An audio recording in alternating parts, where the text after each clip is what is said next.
Hello everyone, welcome to Clarity for Sure and Agri Clarity YouTube channel. Today in this video we are going to discuss the UPSC PYQ questions, that is your civil services examination PYQ questions from the year 2024 and 2025.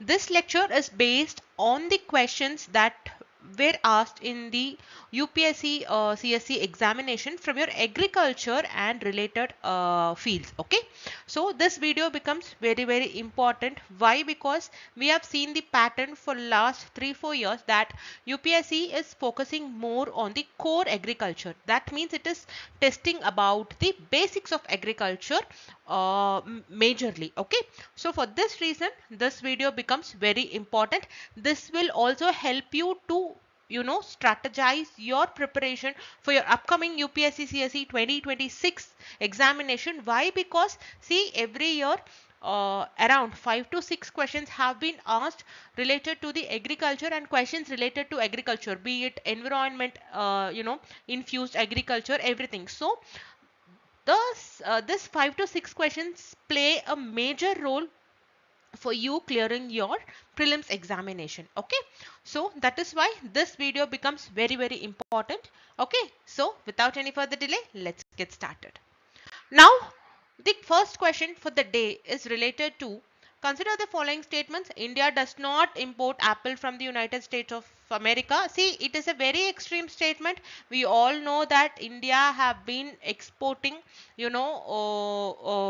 apples from United States of America. Even in the year 2024, it imported 16 times larger. Okay, so first statement becomes wrong. In India, the law prohibits the import of genetically modified food without the approval of competent authority. Okay, so it says that in India the law prohibits the import of genetically modified food without the approval of competent authority. Your options are both statement 1 and statement 2 are correct, and statement 2 explains statement 1. Okay, second is both statement 1 and statement 2 are correct, but statement 2 does not explain statement 1. Statement 1 is correct, but statement 2 is incorrect. Statement 1 is incorrect, but statement 2 is correct. See, this is a kind of assertion and reasoning type of questions which UPSC has started to ask this recently.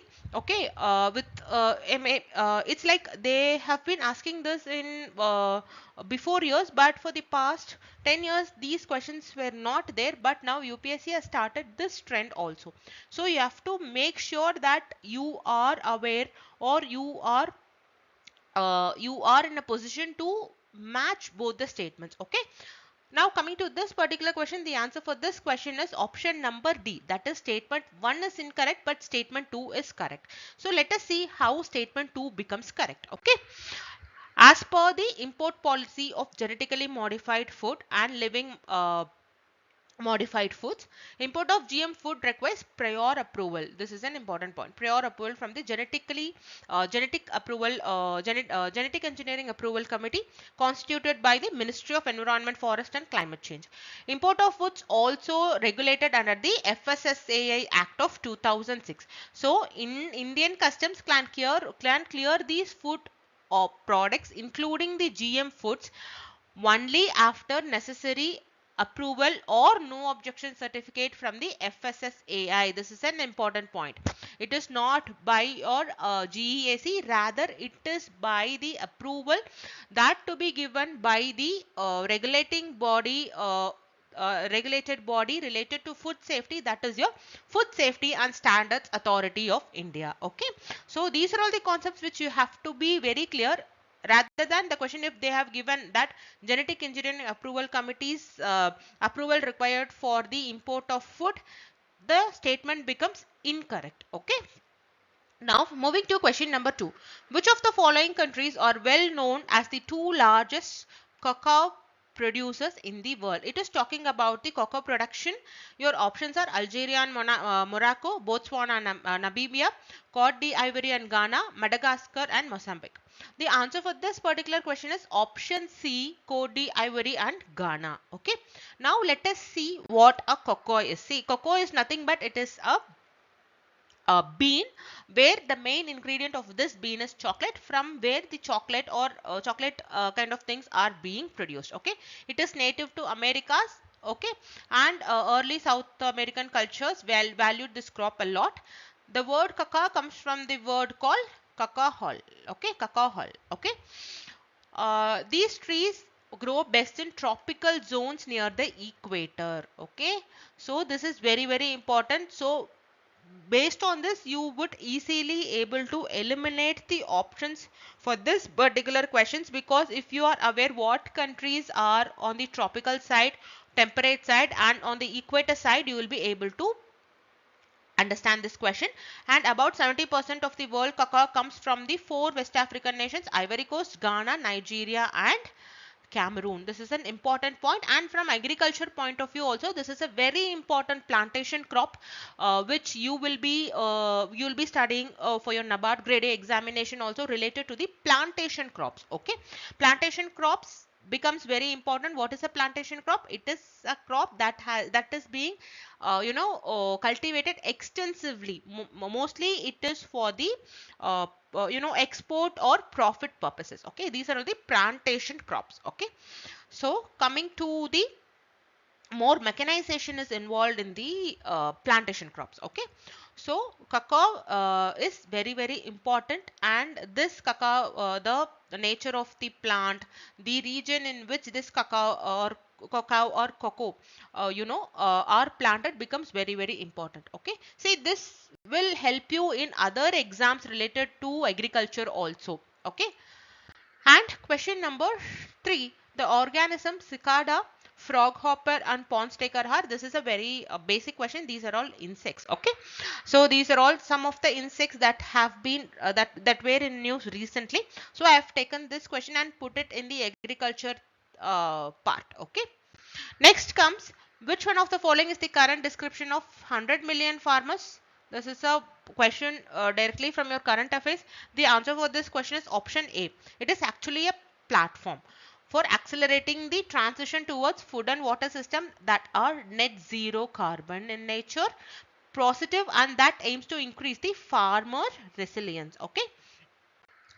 Next question, consider the following: cashew, papaya, and red sanders. How many of the above trees are native to India? It is talking about the trees which are native to India. Your options are only one, only two, all the three, none. See, earlier the pattern was like 1 and 2 only, 2 and 3 only, 1 only, 3 only. Now UPSC has changed this pattern. Why? Because this is evident that the elimination technique became little tough in the year 2024. You barely use this elimination technique in the 2024 paper because of the options that have been given to this particular thing. Okay, so now understanding from, we will try to eliminate from the options. We know red sanders is the crop that is native to India. Okay, so this is correct. So none can never be an answer.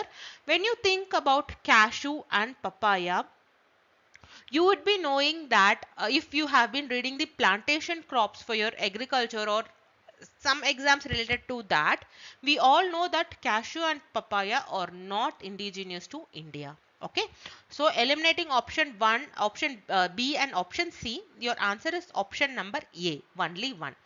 Let us see the origin of cashew. See, cashew is native to northeastern Brazil and was introduced to East Africa and India by Portuguese missionaries in the late 16th century. Papaya originated in South Mexico and Costa Rica, with India leading global production. Currently, India is leading the global production of papaya of about 3 million tonnes annually. Red sanders, we know it is native to Andhra Pradesh. It is regulated by the state due to its value and restricted shade. Okay, these are all important aspects when you see about a crop. Okay, and when you, one important point you should note is that most of the crops that are not native to India majorly has been introduced to India by Portuguese only. Most of the crops, whatever crops we are going to see, there were questions in 2025 also related to these crops introduced by Portuguese, or okay, so most of the crops, because we know Portuguese were the first one to come to India, so based on that most of the crops are introduced by Portuguese. Okay, And when you know this, how do you know this red sander? And recently there are many movies. Recently a movie from Telugu also was based on this red sanders only. Okay, so sometimes whatever you are going through in a movie hall, or whatever you are just passing to, just a layman reading, would actually help you whenever you read something related to a crop, or a movie related to crop, or some article related to crop, that would be of immense important from the exam point of view. Okay, coming to the next question, consider the following plants: groundnut, horse gram, soybean. How many of the above belong to the pea family? Okay, options are only one, only two, all the three, none. The answer for this question is option number C, that is all the three. All the three belongs to pea family. What is this? It is a first we will see the uh, what is the majority of family that is included in pea. It is known as Fabaceae or Leguminaceae. This is an important term. It's a major family of flowering plants including legumes, pears and beans, recognized by their fruits and compound leaves. Okay, peanut, we all know it is a legume, or it belongs to a bean family. Okay, and horse gram, we know it is a legume from tropical southern Asia and belongs to the family of Fabaceae or pea. Okay, soybean is legume plant native to East Asia, and it also belongs to the Fabaceae family. And comment in the comment section below whether peanut belongs to India or not. This is a very important question. Just let me know whether peanut is native to India or not. Okay, now moving to the next question from the year 2025. Consider the following pairs. Plant description: cassava, it is a woody shrub; ginger, herb with pseudostem; Malabar spinach, it says that it has the herbaceous climber; mint, annual shrub; papaya, woody shrub. Okay, so how many of the following pairs are correctly matched? See, seeing this, you could easily eliminate one option, papaya. We know that papaya is not a woody shrub. Why? Because if you see the stem of papaya, it will be soft. It will not be in a woody structure. So eliminate papaya. Now we should select from these three. Okay, only one, only two, only four, or only three. Okay. Now the answer for this particular question is option B, only 3. Okay, now let us see which of the following pairs is not correctly given. Cassava, we know it is a South American woody shrub cultivated for its starchy roots. Ginger, we know it is an edible rhizome used in cooking as a medicine. The ginger, if you see the structure, it has the pseudostem. It will be like a pseudostaminal structure. Okay, Malabar spinach, it is a climber. It is a very important crop in the regions of Malabar, especially in Kerala regions. Okay, it is a climber. Okay, mint, we know it is an herbaceous plant. It is not a woody one. Okay, it is if you see the mint plant, you will able to see it is not a woody shrub. Rather, it is a plant. It is a small plant which spreads by the underground rhizomes. Okay, papaya, it is though it is a tree like structure, the stem is very soft, not a woody shrub. Okay, so option number 4 and option number 5 is eliminated. So the answer is only 3: cassava, ginger and Malabar spinach. See, you have to visualize whenever you see a question related to a topic from agriculture or crops. Just visualize that crop, just visualize and compare that to the description that is being given, that has been given in your question paper. If you're going to visualize that, I am sure that you'll be at least reaching 90 to 95 percentage of the correct answer. Okay, this is what we call as an educated guess. Okay, now coming to the question number 2, consider the following statements about turmeric during the year 2022-2023. India is the largest producer and exporter of turmeric in the world. More than 30 varieties of turmeric are grown in India. Maharashtra, Telangana, Karnataka and Tamil Nadu are major turmeric producing states in India? Okay, this is the question. Your options are 1 and 2, 2 and 3, 1 and 3, 1, 2 and 3. Okay, the question is about which of the following is correct. Your answer is option number D. All the statements are correct. Okay, now coming to the explanation of this particular question. It is a very important, turmeric becomes very important for your other agricultural exams as well. Okay, scientific name curcuma langa, and turmeric is native to India. That is an important point which you have to note it down. Plant type, it is a perennial herbaceous plant. Parts used, rhizomes are the parts. The turmeric is the rhizomes. Okay, propagation method, rhizome cuttings. Harvest time 7 to 9 months after planting. Climate warm and humid. Soil, it requires a well drained loamy or alluvial soil. Okay, processing steps, boiling, drying and polishing of rhizomes. Main active compound curcumin. This has some enormous medicinal property. Okay, number of varieties of turmeric are more than 30. Major growing states are over 20 states in India. The states where the presence of well drained loamy and or alluvial soil is there, turmeric will grow there. Major producing states: Maharashtra, Telangana, Karnataka and Tamil Nadu. Famous growing area is Erode, Tamil Nadu. It is known as the turmeric city of India. And coming to the other aspects related to the export potential, India is the largest producer, consumer and exporter of turmeric. This was your first statement. India's trade share, over 62% of global turmeric trade lies with India. Major export destination: USA, UAE, Bangladesh, Iran and UK. Uses, we know it is a spice. Okay, medicine, anti-inflammatory, antioxidant, digestive and skin treatment. The important compound is called curcumin, and it is one of the important component or important requirement in the traditional medicines like Ayurveda.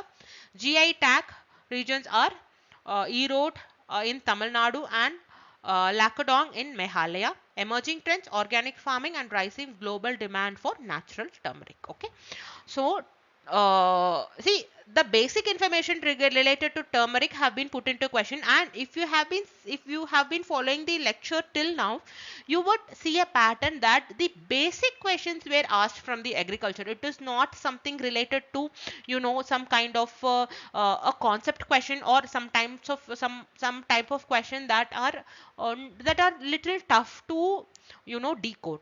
If you see the pattern, those 6-7 questions have been asked in both 2024 and 2025 respectively. If you are seeing the pattern, the questions are very direct and it is talking about the basic knowledge related to the agriculture, mostly the food that we consume on a daily basis. Okay, those were put as a question in the UPSC examination for past 2 years. Okay, third question, consider the following statements about the Rashtriya Gokul Mission. This scheme becomes very important for your upcoming Nabard grade A examination also. Maybe for your AFO also, there might be a question related to Rashtriya Gokul Mission. What UPSC has asked: it is important for the upliftment of rural poor, as majority of low producing indigenous animals are with small and marginal farmers and landless laborers. It was initiated to promote the indigenous cattle and buffalo rearing and conservation in a scientific and holistic manner. It has just, the UPSC has just took the objective of this particular scheme and they have given it as a question. It is a very direct question. The answer for this question is option number C, both 1 and 2. Now let us see the important points related to your Rashtriya Gokul Mission. It was launched in the year 2014 December to conserve the indigenous bovine breeds and enhance milk productivity through scientific breeding and management. This is an important aspect.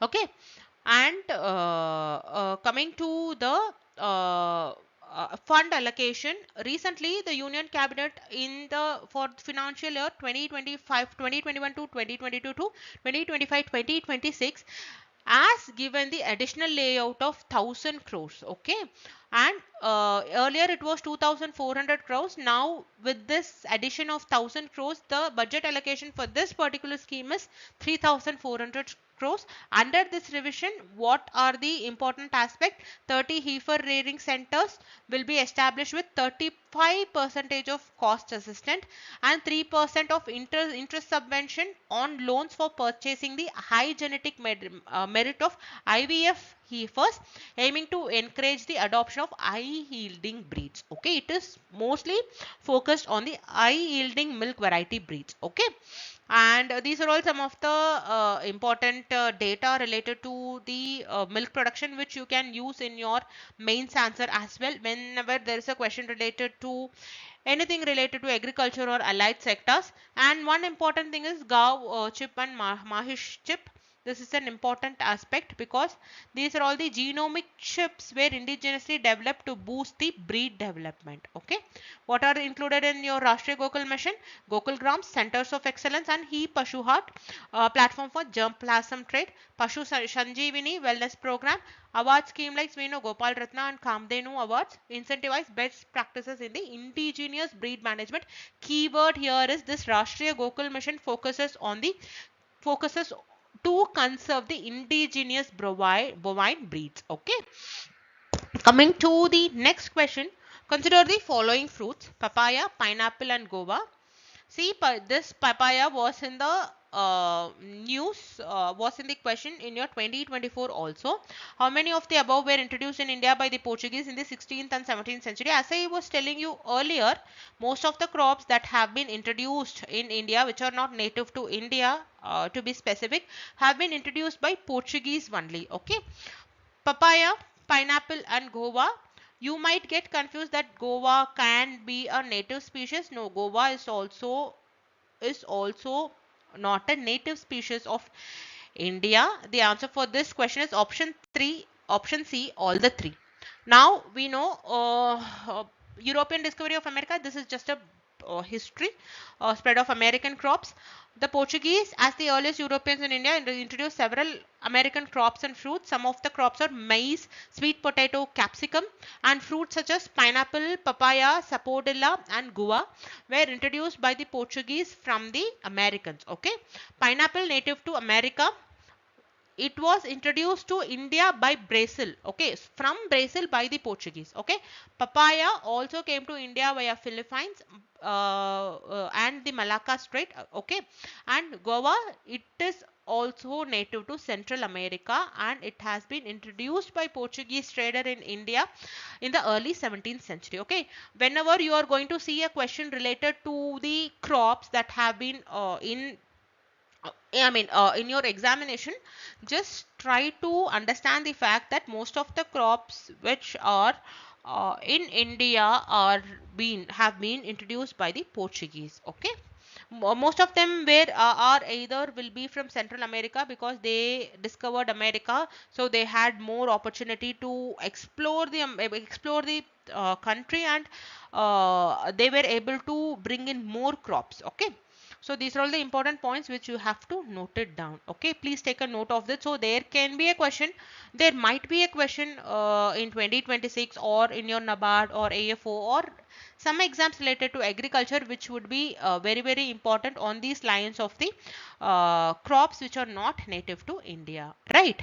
So these are all the some of the PYQ questions which I wanted to discuss with you guys. Why? Because as I was telling you earlier, this would give you a roadmap to prepare, to streamline your preparation accordingly for your upcoming examination in the year 2026, because we have seen the weightage is more or less 5 to 6 question each year starting from 2024 and 2025. Okay, so this is all for this lecture. So revise this lecture once and take a notes of whatever points that I have been discussing for a while, for a while. Okay, so coming to the last leg of this lecture, if you are preparing for your upcoming IBBS AFO 24 IBBS AFO examination, which is scheduled in the month of November, do consider subscribing the Clarity for Sure's IBBS A4 24/7 test series, where you will be getting a question test daily on a daily basis, where the subject is divided into block wise.